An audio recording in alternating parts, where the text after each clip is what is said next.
dalam politik seringkali kita berhadapan dengan situasi yang saya hadapi waktu itu. Yang datang pendukung-pendukung kita, Kang. Pak Anies, kami mati-matian kemarin, kampanye kami. Sekarang kenapa Bapak bikin kebijakan anak-anak kami gak bisa masuk? Itu kan ongkosnya real tuh. Jadi saya bilang, Bapak Ibu, dulu dukung itu kan untuk menghadirkan keadilan, bukan? Lah kita ingin sistem yang tidak adil ini. Saya tanya sama Bapak Ibu semua di sini, di ruangan ini, waktu itu ketemu. 40 tahun yang lalu Bapak Ibu di mana? Oke, kakek Bapak Ibu sekalian bisa baca tulis tidak? Gak ada yang bisa baca tulis. Itu yang namanya eskalator itu dinikmati oleh Bapak, oleh orang tua Bapak dulu. Sekarang eskalator itu didominasi oleh mereka yang sudah pada naik kelas. Eskalator kan buat kita naik kelas ya. Dinaikin tangganya apa tidak, kita naik kelas tuh kalau eskalator. Eskalator itu sekarang dipakai oleh mereka yang sudah naik kelas terus. Akhirnya apa? Ketimpangan di masyarakat itu struktural. Yang miskin tetap miskin, yang sudah makmur makin makmur. Kenapa? Karena tangga itu tidak bisa dinikmati oleh semua. Jadi saya jelaskan argumen saya, berdebat sih agak panjang dan emosional sekali. Emosional sekali. Karena menyangkut anak nih.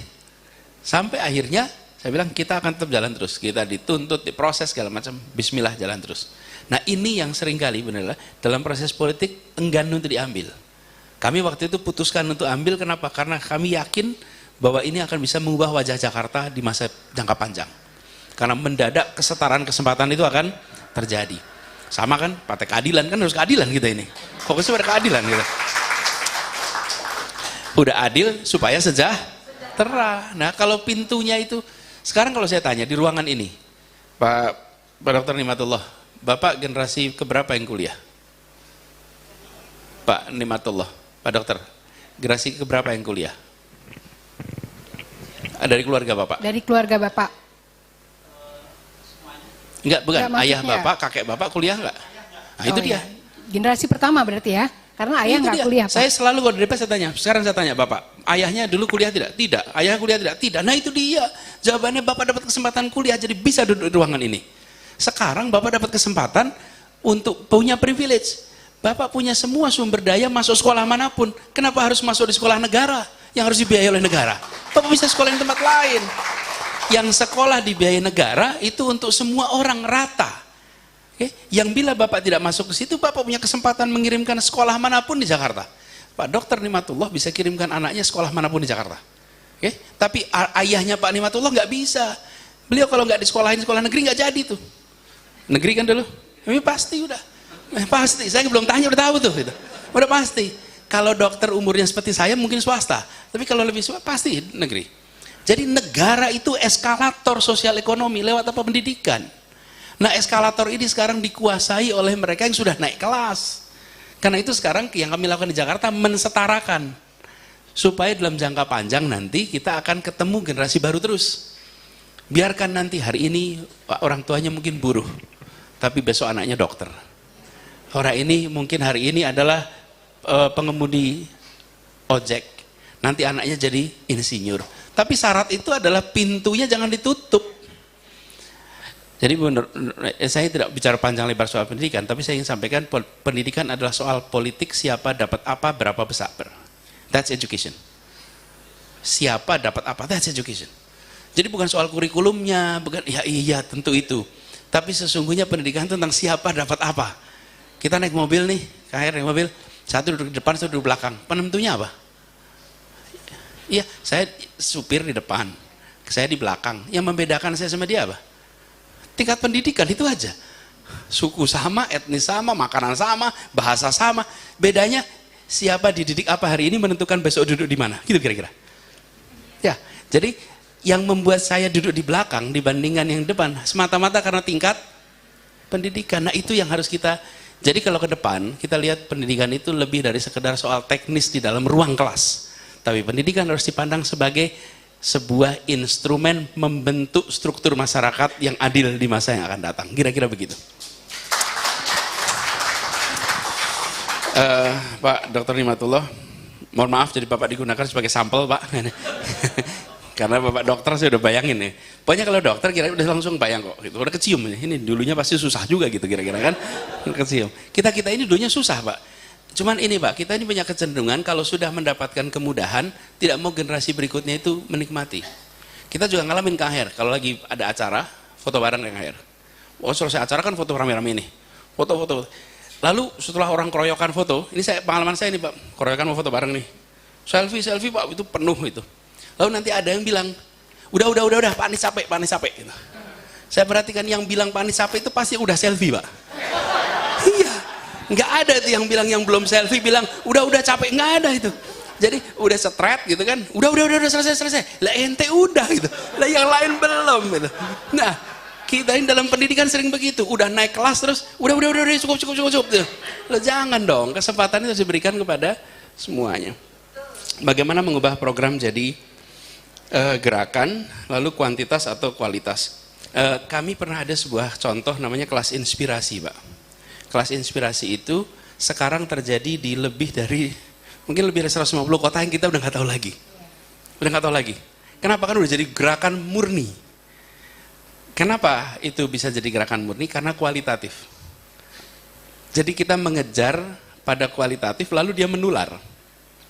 Ketika menular tetap menyebut kepada proses awalnya. Jadi sekarang yang namanya kelas inspirasi itu ada di seluruh Indonesia, dikerjakan secara mandiri, dan kami malah udah nggak bisa lagi ngitung, saking bisa dicontohnya, saking mudah, tinggal ngumpulin orang yang sudah sarjana, yang sudah pada berhasil, lalu kembali ke sekolahnya masing-masing, lalu menceritakan pengalamannya menjadikan kelas inspirasi. Jadi kalau boleh saya usul, lebih pada kualitatifnya, tetapi punya efek kuantitatif. Lalu yang sudah terlanjur jadi program, lebih mudah Pak. Lebih mudah kalau program menjadi gerakan, karena bukan lebih mudah sih, artinya bisa dikerjakan dengan secara sadar nambah KPI. Berapa banyak orang terlibat di dalam program. Kalau kemarin kan seberapa sukses program meraih target. Nah, itu ditambah KPI-nya. Menjadi berapa banyak orang terlibat. Kalau itu bisa dilakukan, insya Allah aman. Gitu ya. Ya, kita kasih applause untuk Bapak Anies Baswedan. Kalau ada hal-hal yang harus disemprit nggak apa-apa, tapi saya begitu berbunga bahwa pada hari ini Pak Anies hadir di PKS dan juga bersama dengan Kang Aher. Mudah-mudahan ini bisa menjadi satu frame hingga 2024. Dan sebagai penutup, ini saya nyontek nih ya, masih ada pantun yang harus saya bacakan. Ini pantunnya ya. Nah ini, jiwa yang kuat berwajah manis. Tadi Kang Aher ya, Pak Presiden juga ngomong berwajah manis. Makan ketan kuning sambil minum es. Tetap semangat ya Pak Anies. Sabar menunggu janur kuning dari PKS. Ya. Satu lagi, wajah manis berkalung indah di leher. Kita berdoa Pak Anies berpasangan dengan Kang Aher. Ya, terima kasih. Sampai bertemu kembali pada. Saya kasih pantun juga. Oh, boleh. Oh ya, boleh dijawab dulu pantunnya. Silakan, Pak Anies, silakan. Balas. Lawan. Wow, mikirnya panjang. Saya sepeda terus soalnya nih, sepeda terus. Iya. Siapa yang bilang sepeda tadi? Udah ngedahuluin itu dia. Sepeda berjalan sampai ke penjaringan. Betul. Cakep dong. Saya ulang ya, sepeda berjalan sampai ke penjaringan. Cakep. Berputar balik sampai ke Pasar Senen. Cakep. Kang Aher pasangan yang punya banyak kelebihan. Jadi pendamping istri ataupun pendamping calon presiden. Iya.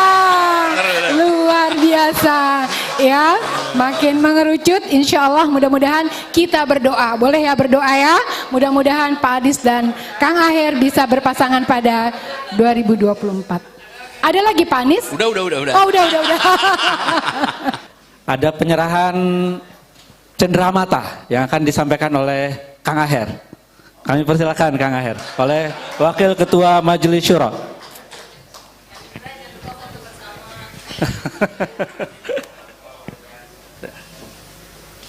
Oh dari situ. Ya.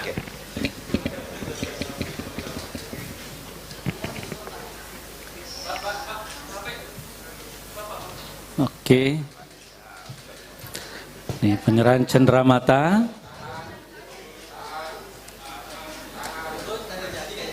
Oh. Oke. Dan satu lagi, ini simbol keris.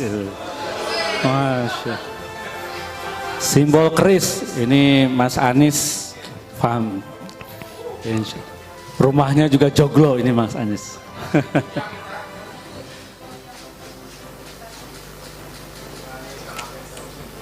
Iya, tepuk tangan untuk Mas Anies dan Kang Aher. Oke. Baik, syukran jazakumullah khairan katsira kepada Mas Anies. Insyaallah di lain kesempatan kita bersama lagi. Terima kasih juga Kang Aher. Terima kasih.